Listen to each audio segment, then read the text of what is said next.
ಡಾಲಾಯ್ತ್ ಅವರ ಸಾರಥ್ಯದಲ್ಲಿ the Friday times news.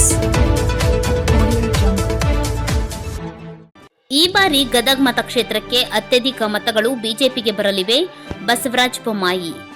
ಈ ಕ್ಷೇತ್ರದಲ್ಲಿ ದೊಡ್ಡ ಸಂಖ್ಯೆಯಲ್ಲಿ ಬಿಜೆಪಿ ಮತದಾರರಿದ್ದಾರೆ. ಆ ಮತಗಳು ಪಕ್ಷಕ್ಕೆ ಪರಿವರ್ತನೆ ಮಾಡಲು ರಣತಂತ್ರ ಮಾಡಿದ್ದೇವೆ. ಈ ಬಾರಿ ಗದಗ ಕ್ಷೇತ್ರದಲ್ಲಿ ಅತ್ಯಧಿಕ ಮತಗಳು ಬಿಜೆಪಿಗೆ ಬರುತ್ತವೆ. ಆದ್ದರಿಂದ ಗದಗ ಶಹರ ಮತ್ತು ಗ್ರಾಮೀಣ ಪ್ರದೇಶದಲ್ಲಿ ಪ್ರಚಾರ ಕೈಗೊಳ್ಳುತ್ತೇನೆ ಎಂದು ಮಾಜಿ ಮುಖ್ಯಮಂತ್ರಿ ಹಾಗೂ ಗದಗ ಹಾವೇರಿ ಲೋಕಸಭಾ ಬಿಜೆಪಿ ಅಭ್ಯರ್ಥಿ ಬಸವರಾಜ ಬೊಮ್ಮಾಯಿ ಹೇಳಿದರು. ನಗರದ ತೋಂಟದಾರ್ಯ ಶ್ರೀಮಠಕ್ಕೆ ಭೇಟಿ ನೀಡಿ ಲಿಂಗೈಕ್ಯ ತೋಂಟದ ಸಿದ್ದಲಿಂಗ ಶ್ರೀಗಳ ಗದ್ದುಗೆ ದರ್ಶನ ಪಡೆದು ನಂತರ ಸುದ್ದಿಗಾರರೊಂದಿಗೆ ಮಾತನಾಡಿದ ಅವರು, ಶಹರದಲ್ಲಿ ಹಲವಾರು ಸಂಘ ಸಂಸ್ಥೆಗಳಿಗೆ ಭೇಟಿ ಕೊಡುವಂಥ ಒಂದು ಕಾರ್ಯಕ್ರಮ ಇದೆ. ಗದಗಿನ ತೋಂಟದಾರ್ಯ ಮಠಕ್ಕೆ ಇವತ್ತು ಬಂದಿದ್ದೇನೆ. ಗದ್ಗೆಯ ಹಿರಿಯ ಜಗದ್ಗುರುಗಳ ಆಶೀರ್ವಾದವನ್ನು ಪಡೆದಿದ್ದೇನೆ.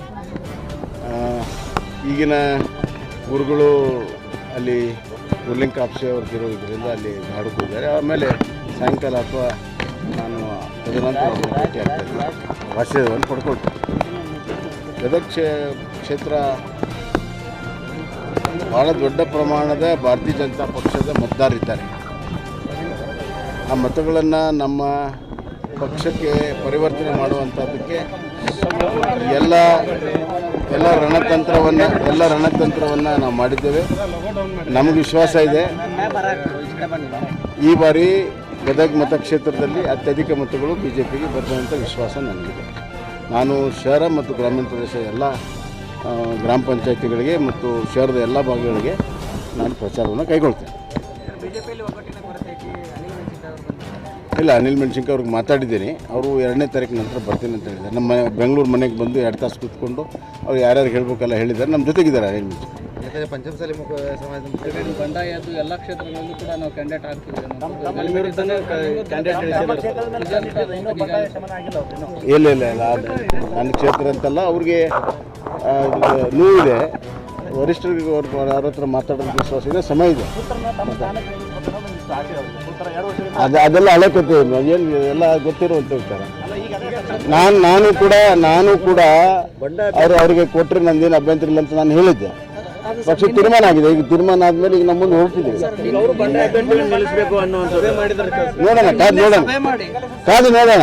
ಗದಗ್ನಲ್ಲಿ ಸಂಘ ಸಂಸ್ಥೆಗಳ ಮುಖಂಡರನ್ನ ಭೇಟಿಯಾಗುವ ಕಾರ್ಯಕ್ರಮ ಹಮ್ಮಿಕೊಳ್ಳಲಾಗಿದೆ ಎಂದರು. ಕೆಎಸ್ ಈಶ್ವರಪ್ಪನವರ ಬಂಡಾಯದ ಕುರಿತು ಪ್ರತಿಕ್ರಿಯಿಸಿದ ಬಸವರಾಜ ಬೊಮ್ಮಾಯಿ ಅವರು, ಕೆಎಸ್ ಈಶ್ವರಪ್ಪ ಅವರಿಗೆ ನೋವಿದೆ, ಸಮಯ ಇದೆ, ಹೈಕಮಾಂಡ್ ಅವರ ಮನವೊಲಿಸುವ ಕೆಲಸ ಮಾಡುತ್ತಿದೆ ಎಂದರು. ತಮಿಳುನಾಡಿಗೆ ಕಾವೇರಿ ನೀರು ಹರಿಬಿಟ್ಟ ವಿಷಯಕ್ಕೆ ಪ್ರತಿಕ್ರಿಯಿಸಿ, ಕಾಂಗ್ರೆಸ್ ಸರ್ಕಾರ ಇಡೀ ವರ್ಷ ತಮಿಳುನಾಡಿನ ಹಿತಾಸಕ್ತಿ ಕಾಪಾಡಲು ಸರ್ವ ಪ್ರಯತ್ನ ಮಾಡಿದೆ. ಅವರ ರಾಜಕೀಯ ಪಾರ್ಟ್ನರ್ ಡಿಎಂಕೆ ಸಂತೈಸುವುದೇ ಕೆಲಸ. ಕರ್ನಾಟಕ ಜನರ ಹಿತಾಸಕ್ತಿಗಿಂತ ಡಿಎಂಕೆ ಸಂತೈಸುವುದೇ ಪ್ರಮುಖವಾಗಿದೆ. ಹಲವಾರು ಬಾರಿ ನಾವು ಈ ಬಗ್ಗೆ ಪ್ರತಿಭಟನೆ ಮಾಡಿದ್ದೇವೆ. ಸರ್ವಪಕ್ಷ ಸಭೆ ಸೇರಿದಂತೆ ವಿಧಾನಸಭೆಯಲ್ಲೂ ಹೇಳಿದ್ದೇವೆ. ಕರ್ನಾಟಕದ ಜನ ಇಂದು ನೀರಿಗಾಗಿ ಪರಿತಪಿಸುತ್ತಿದ್ದಾರೆ. ಬರಗಾಲ ಇದೆ, ಬೇಸಿಗೆ ಇದೆ. ಜಲಾನಯನ ಪ್ರದೇಶದ ಜನರಿಗೆ ಹಾಗೂ ಬೆಂಗಳೂರಿನ ಜನತೆಗೆ ನೀರಿಲ್ಲ. ಇಂತಹ ಸಂದರ್ಭದಲ್ಲಿ ಕಾಂಗ್ರೆಸ್ನವರಿಗೆ ರಾಜಕೀಯ ಮಹತ್ವದ್ದಾಗಿದೆ. ಇದು ಅತ್ಯಂತ ಖಂಡನೀಯ ಎಂದು ಹೇಳಿದರು. ಈ ಸಂದರ್ಭದಲ್ಲಿ ಶಾಸಕ ಸಿಸಿ ಪಾಟೀಲ್, ವಿಧಾನ ಪರಿಷತ್ ಸದಸ್ಯ ಎಸ್ವಿ ಸಂಕ್ನೂರ್, ಬಿಜೆಪಿ ಜಿಲ್ಲಾಧ್ಯಕ್ಷ ರಾಜು ಕುರುಡಗಿ ಸೇರಿದಂತೆ ಮುಂತಾದವರು ಇದ್ದರು.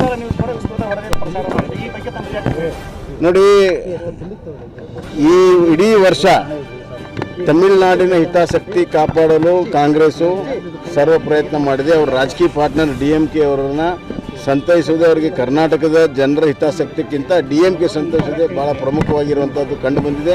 ಹಲವಾರು ಬಾರಿ ನಾವು ಒಂದು ಪ್ರೊಟೆಸ್ಟ್ ಮಾಡಿದ್ದೇವೆ, ಸರ್ವಪಕ್ಷ ಸಭೆಯಲ್ಲಿ ಹೇಳಿದ್ದೇವೆ, ವಿಧಾನಸಭೆಯಲ್ಲಿ ಹೇಳಿದ್ದೇವೆ.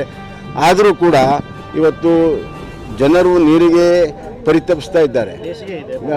ಬರಗಾಲ ಇದೆ, ಬೇಸಿಗೆ ಇದೆ, ಜಲಾನಯನ ಪ್ರದೇಶದ ಜನರಿಗೆ ನೀರಿಲ್ಲ ಮತ್ತು ಬೆಂಗಳೂರಿಗೆ ನೀರಿಲ್ಲ. ಇಂಥ ಸಂದರ್ಭದಲ್ಲಿ ಅವರು ರಾಜಕೀಯ ಅವರಿಗೆ ಭಾಳ ಮಹತ್ವ. The Friday times news, Gadag.